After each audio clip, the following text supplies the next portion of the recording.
Hey all, this is Siege. Today, I want to talk about Rasputin, another character I feel will play a significant role in Destiny 2. There's so many lore videos on Rasputin though that I don't want to just rehash old info, so instead, let me offer a different take on Rasputin now and what I believe are its behaviors and intentions. Let me know your thoughts in the comments below, and also guys, if you enjoy this video, please like and especially share it. If you're new and enjoy this type of content, click that subscribe button for me. It really helps the channel out. Now, for those who don't know, Rasputin is an AI warmind. Powerful artificial intelligence units dispersed amongst our solar system with the ability to monitor and defend it with coordinated, overwhelming force developed during the Golden Age. These units were so technologically advanced, in fact, that the Vex were not able to simulate them, with Oryx, the Taken King, being the only other being in the lore with that distinction. We know of two warminds for certain, Rasputin and Charlemagne, which is believed to be the warmind of Mars, but it is possible there's a third residing on Mercury named Icarus. Looking at the installation here, it's quite obvious the warminds have some influence over this place, so it's probably fair to assume that this is where the Mercury warmind may have, well, existed, or exists. Whether it was actually called Icarus is still up for debate. Now, these AIs were the pinnacle of Golden Age technology, and are associated with a number of notable events in Destiny, such as the birth of the Exos, future war cult's journey into the Vex network, and even the prevention of the Traveler's exit from Earth. I know some people are on the fence about Rasputin being responsible for this, but ask yourself, why would the Traveler be decimated from the bottom? Look at these in-game images. The Traveler didn't always look like this. Rather, it was whole, like a big, pristine ball. Now, post-collapse, it's still pristine everywhere but on the bottom. Given the power of the Traveler and the full force of the Warminds both confronting the darkness at that final battle, or at least in how it's assumed to have been, why would it only be injured from the ground by an enemy attacking from space? If the darkness did actually even make it to the surface in full force, why was the Traveler left alive? And why were the Fallen the only thing left here? According to the second mission, The Hive haven't been on Earth in centuries. and there are no other enemies on Earth at the launch of Vanilla Destiny. Taken came a year after that. And, contrary to popular belief, the Fallen are not aligned with the darkness, knowingly at least. They were actively attempting to reclaim the Traveler, so there's literally no presence for the darkness on the planet with the Traveler, who is still alive. I'll leave a link to a video that goes into this a little bit more in depth, but the story very much suggests, short of slapping us in the face, that Rasputin was the one to keep the Traveler from leaving. You decide on the benevolence of the act. The lore also suggests that Rasputin is the greatest of the Warminds, most likely because it's assumed to be the first Warmind, developed originally on Earth, and also because it's the only one that actually gets talked about in-game. It remains the only Warmind to survive the collapse, or if nothing else, make its presence known.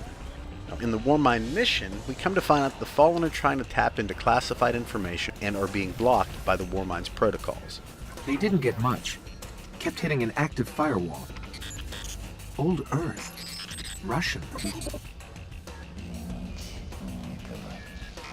Legends are true. A Warmind did survive the collapse. Rasputin. This is our first clue to the fact that at least one of them survived, as we progress into the last array, where Rasputin then reestablishes its network across the entire solar system. It stays in the shadows until the Buried City mission, where both the Guardians and the Cabal are blocked out of the Clovis Braid database by the Warmind. This AI once connected to the Warmind of Mars.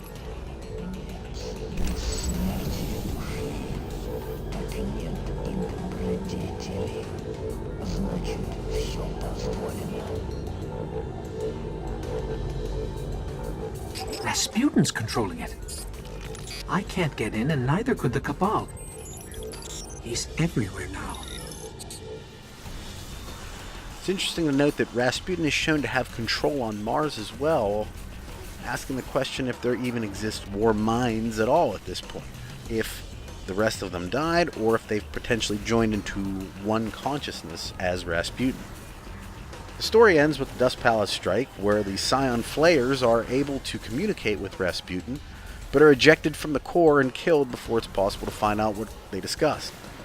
After that, we move into Rise of Iron and the Siva connection, but It's not clear whether or not this was Rasputin directing the Fallen in any way, or just not stopping them from what they wanted to do.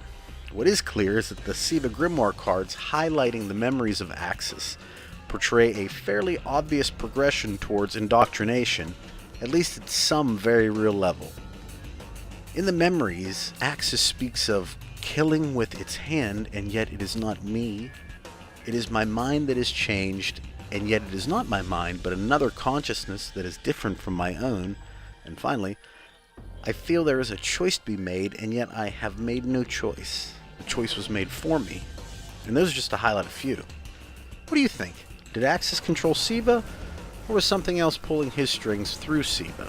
How Rasputin has not figured more prominently in the story, even if you include the Rise of Iron content, is baffling to me. It has up to this point somehow eluded a full-scale assault, or at the very least a significant actual attempt to contact the thing from the Vanguard for reasons unknown. Doesn't the whole Siva thing at least warrant that? I mean, even if you consider Rise of Iron a battle more so against the Fallen, the real enemy, just like Saladin says in the freaking game, mind you, is Siva. And who controls Siva? Well, the lore is to be believed it's not the Fallen, but Rasputin. We know this from the Rasputin 6 Grimoire card that describes the Iron Lord's attempt to claim Siva for their own. This card states that Site 6 has been breached by unauthorized users with O energy. O energy has been established as a classification for the Traveler. I am invoking Palisade Imperative. O life forms in restricted areas will be suppressed. Siva use authorized. Self-destructs disengaged. Security codes reset. All defenses activated. Frames activated. Replicate, eliminate, immunize. Now, Siva is not sentient. It merely does what the user instructs it to do.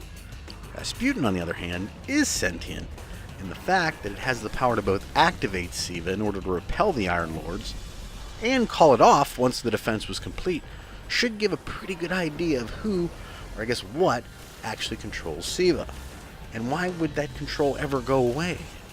Rasputin is easily one of the most mysterious characters in the Destiny universe, but is also one of the least fleshed out, even in the Grimoire as far as I'm concerned. I think that plays a role in how often it's interpreted differently depending on the perspective of the person, especially considering most of the Grimoire cards are portrayed using function statements and general computer dialogue. What's important to remember concerning artificial intelligence overall, at least in science fiction for that matter, is that rarely is emotion involved in any process an AI engages in. And in that regard, its actions will be dictated by the best method possible to complete its objectives, which are also, conveniently enough, expressed in the Grimoire itself. In the Rasputin 3 Grimoire card, Rasputin's countermeasures against the darkness report back as total failures. In this instant, it unilaterally declares a hard civilization kill event, and declares two specific protocols, those being Yuga Sundown, a process that cancels all protocols for protecting humanity, and Midnight Exigent, a process that allows the war minds to deactivate and bide their time to survive and formulate a countermeasure when the opportunity or resources present themselves. When that happened, the survival of itself, not humanity, became its function. It even uses the Guardians multiple times to help, referring to them as resources in the Grimoire. In the Sleeper Simulate Grimoire card, it's shown that the weapon is only made to arm the Guardians better so they can aid in defense of its installations due to increases in breaches of its own perimeter defenses. The point I'm trying to make is that to believe Rasputin is an ally, as the Grimoire suggests, is to believe that Rasputin experiences emotion, which would make an AI an entirely different and more difficult thing to consider altogether. What would happen if it didn't agree with the perspective of the tower? It offers no help currently, so it obviously doesn't strenuously agree, right? And it's not like you can argue with an AI. It's already come to its final solution. Its willingness to sacrifice the entirety of its creators, both in humans and by extension the Traveler, to survive is proof. Think about this. The future war cult gets its name from an inevitable war its supporters feel is coming with the darkness. And the idea of that war was brought about in the subjects of an experiment the founders of the cult were conducting using the Vex network.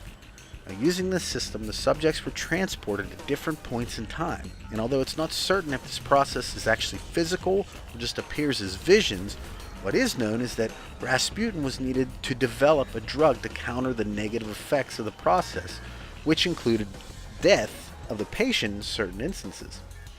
This in turn led to the idea that humans may not be suited for the network and that more than flesh and drug to survive this was required, ushering the idea and eventual creation of the exos. However, in order to create this initial drug, Rasputin would have obviously had to run tests on the subjects to determine the efficacy of the treatments it was providing, and would have invariably known everything in regards to reported patient information.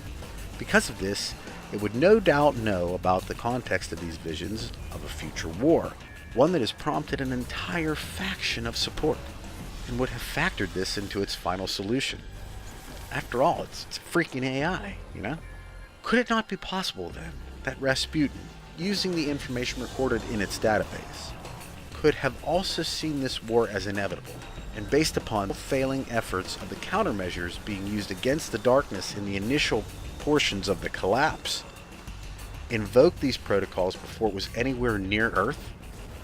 After all, doing so beforehand would have allowed the time required to go into hiding completely without alerting anything of its exact location. Could this not also be the reason the timeline to get the evacuation ships into orbit was hurried? To get as many humans off planet before the darkness arrived, and in the same process cripple the traveler to use as either a shield if necessary, or distraction should the darkness finally get to Earth. You be the judge, but consider this quote from Tevis Larson, the Guardian that needs rescued during the Night Stalker subclass quest. He says this: Rasputin isn't an ally. You hear me, Blood? If you find yourself thinking that, you shut it down. He may not be against us, but he doesn't care if you live, if the city lives, if the traveler lives. Trust me. He told me himself. And you best believe that, Guardians.